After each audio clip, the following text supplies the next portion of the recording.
Hello there, good evening to you all and a huge welcome to the channel.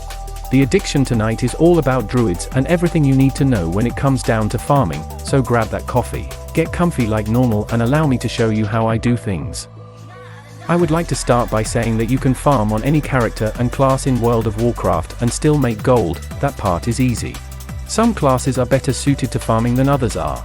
If you are new to farming in WoW or a 15-year plus vet, in this video I would like to show you the reasons why you want to use a druid for farming. Everything from skills and builds down to add-ons and tips and tricks. I do not claim to be an expert with druids, and this is not a guide on how to set a druid up for endgame content. This is solely my own take on them and how I personally do things. Druids in World of Warcraft have forever been the undisputed champions of farming, solely based on their move abilities. Either in open world content dungeons or raids, no matter what specialization they are in.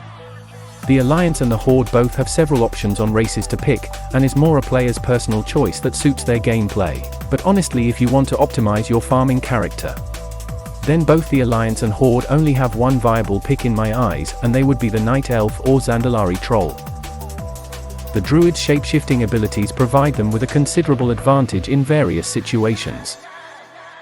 For example, they can gather herbs and mine in their travel form, which significantly saves time. In addition, their cat form allows them to move faster indoors, while stealth can help them avoid unnecessary fights and move around undetected. Overall, the Druid class is an excellent choice for players looking to maximize their gold farming efforts in Dragonflight.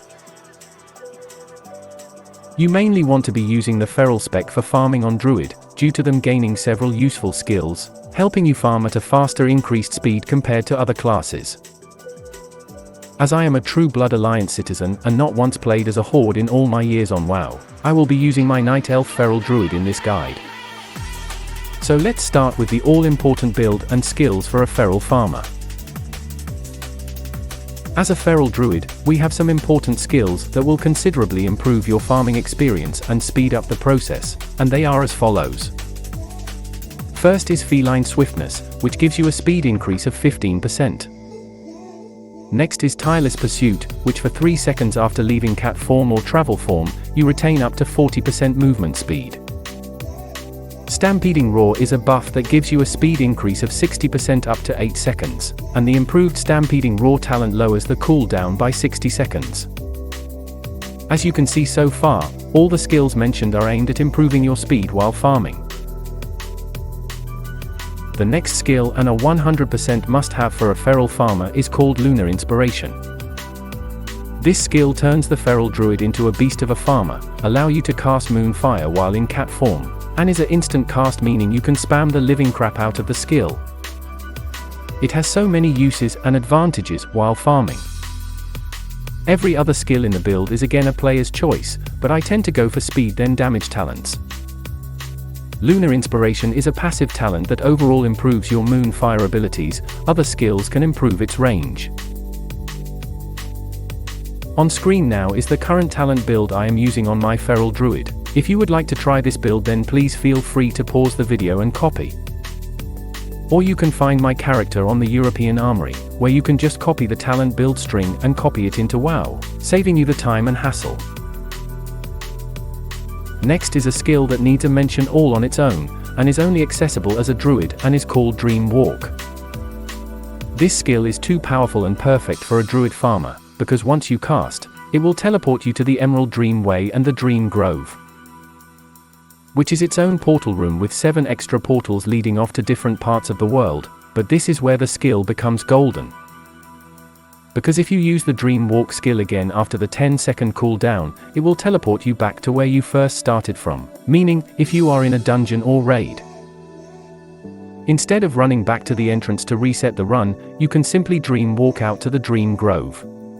Then Dream Walk again, which will teleport you back outside the dungeon or raid for fast resets and run times.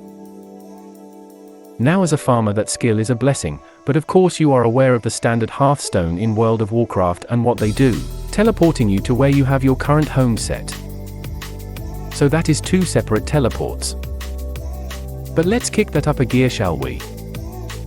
The next Hearth Stone you should be using is the Dalaran Legion Hearth Stone, which when used will teleport you to the Dalaran floating city. based in the Legion expansion and is easy to get just by doing the very short Legion open quest line. Next is your garrison Hearth Stone, obtained once you have done the opening Warlords of Draenor quest line and unlocked your garrison. Located in the capital cities, you will find the guild vendors. There is two main reasons why you want to visit this vendor. First being there are extra 3 Hearth Stones here, bringing the counter up to 7. Each of the 7 Hearth Stones I have mentioned do not share the same cooldown, and is why they are used and worth the purchase. Yes, there are even more you can unlock, but for now these are the easy and fast options for travel in World of Warcraft. The second reason to visit the guild vendor is to create and make a guild bank alt. To help manage the loot and gear you acquire during your travels, it's a good idea to create a bank character.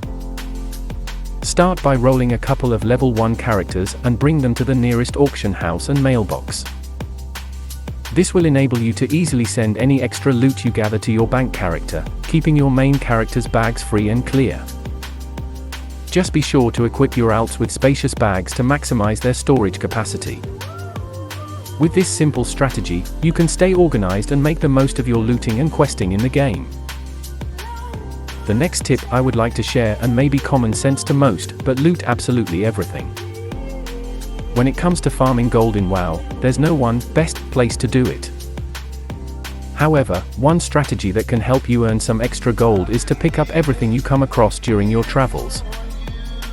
This includes even the great quality items that might seem worthless at first glance.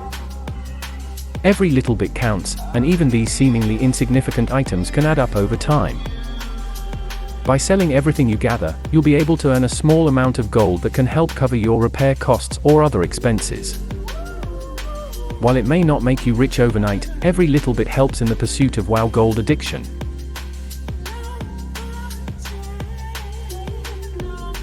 Next will be the main farming add-ons I use. All information and links to each one on Curse can be found in the description below. Loot Appraiser is an add-on that will keep track of your loot drops and gold earned while farming, either open content or raids and dungeon. I would highly advise to use this. Hyperspawn is the same deal as Loot Appraiser, I just choose to use 2.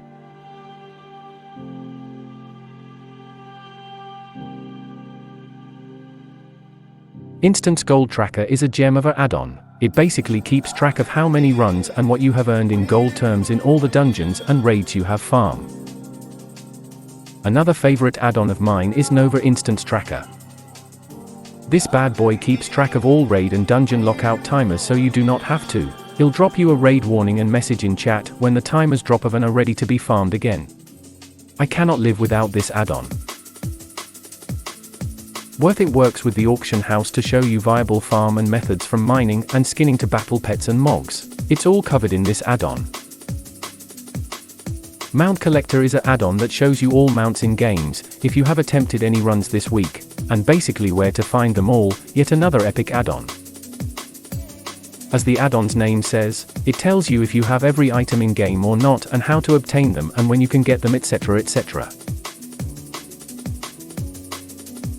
Bagnon is amazing yet very simple. It turns all your standard bags into just one massive bag. Player preference mostly on this add-on.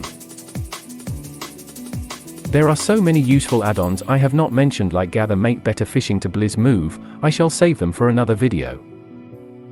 The add-ons I have just mentioned are the baseline add-ons needed to help optimize and streamline farming. Again, they are not needed, just what I use and my own experience in farming and making gold. That covers the most basic details and information of feral druid farming. There is so much more useful advanced methods and techniques that I did not mention and will save for a future video. I do not want to confuse the new players anymore, but if you do have any questions, feel free to drop a comment below, as I am always happy to help the community. With that being said, it's time I must leave. I hear another farm calling my name and I must answer the call. It has been a pleasure. Please do not forget to hit that like and subscribe button. Come join the community and say hi, but for now, as always, I'm off. Keep warm, stay safe everyone.